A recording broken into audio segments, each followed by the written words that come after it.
Okay, how do we make art using words? That's the question. That's the first question to ask. How do we use words when our immediate purpose is to create an aesthetic effect with our language? Okay, so I'm going to put aside that even when we're using words in an aesthetic way, we might have a practical or a worldly purpose, such as seducing someone, getting their vote, or winning a Polanco Award. Individual words can be considered tokens. Okay, by speaking or writing a word, I give you a token. Say the word bread. I expect you to exchange that token for a concept, the concept of bread. So a word, an individual word, is like a coin that you can use to purchase only one commodity. Okay? So this is me saying the word bread. This is you hearing the word. I have a concept of bread. You have a concept of bread. Both of our concepts refer to a thing in the real world. This is the real world up here, which has bread in it. So the concept that I have and the concept that you have are similar enough for my practical purpose in using the word, okay? So we have reference going on. So reference is a key issue in philosophy. What is reference? There are two sides to it. Is the concept of bread just a kind of stand-in that you use for the actual stuff that you make a sandwich? In other words, is bread just is the real thing the bread you make a sandwich with? Or on the other hand, all right, sentences are like complex tokens, so let's consider a straightforward sentence, I ate eggs. This sentence is doing something similar to the exchange of tokens that we looked at before. It's made up of several tokens, I, ate, and eggs, right? Each of these tokens is going to be exchanged for a concept. That concept in turn refers to something in the external world. So here it's the same drawing, except there's me eating and eggs. And the thing to notice is that there are three lines of reference. There's me referring to me, there's eating referring to eating, and there's eggs referring to eggs in the real world. Okay, so it's pretty simpler. And again, they're similar enough. So I'm saying that a simple sentence is having a token type effect. All right, good. So how do we move forward from that? First of all, we have narrative techniques, character, the narrative voice, the structure of the story, and so on. Second, I should stop touching this. Rhetorical devices, local effects. Rhetoric is local effects and tricks of language. Scholars have studied these and cataloged these for millennia. You can find long lists of them. It's not really taught. There are two types of rhetoric, rhetorical devices or figures of speech.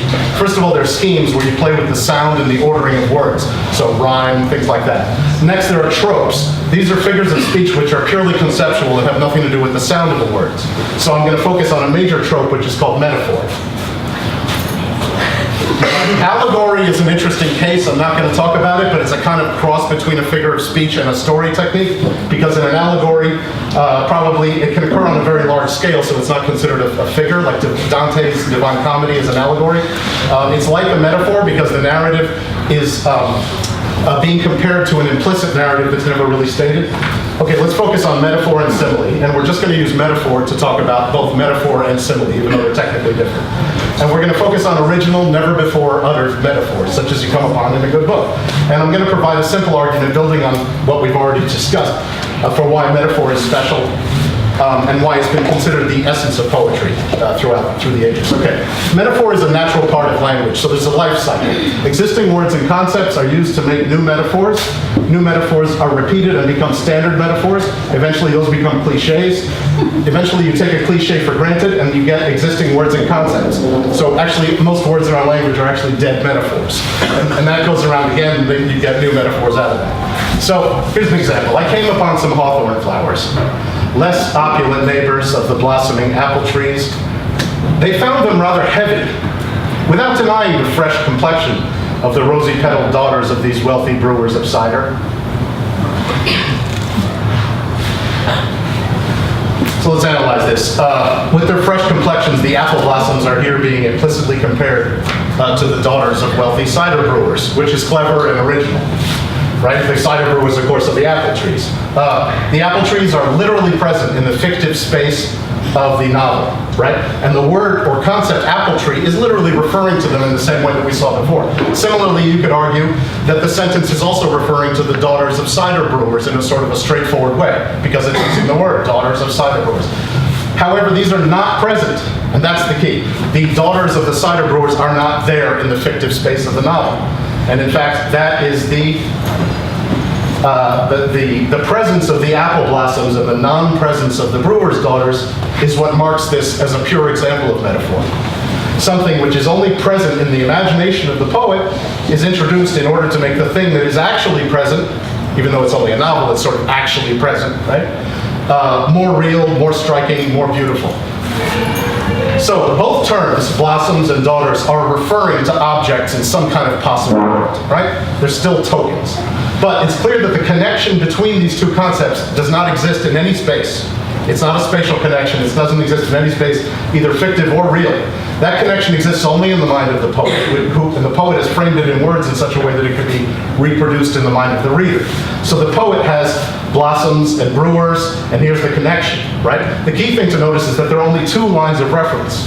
The connection itself does not refer to anything in the world, in any possible world. There is no world where that connection exists except in the mind of the poet and then in the mind of the reader. So something exists in our mind which is identical, not just analogous, not just similar, not just close enough to something that exists in the poet's mind. So this amounts to interpenetration of minds, in a sense, technically, right? Or if you prefer, communion of souls, if only for a moment. So, for Proust, art is communion. That's my man, Proust. A strong metaphor is something completely new. And this gives this transaction a sort of one-on-one quality which seems to transcend language itself, right? In helping us to communicate, language brings us together, but it also keeps us apart, because in order to function, language has to transcend individuals, right? So a strong metaphor somehow goes beyond it, because it's, right? So perhaps all form of art enable this kind of communion between the artist and the audience, but the effect is is particularly striking in the case of metaphor, especially when it's well handled. And because it's easy to explain and to diagram, looking closely at metaphor helps bring this effect, which I think is the essence of art, into focus. Thank you very much.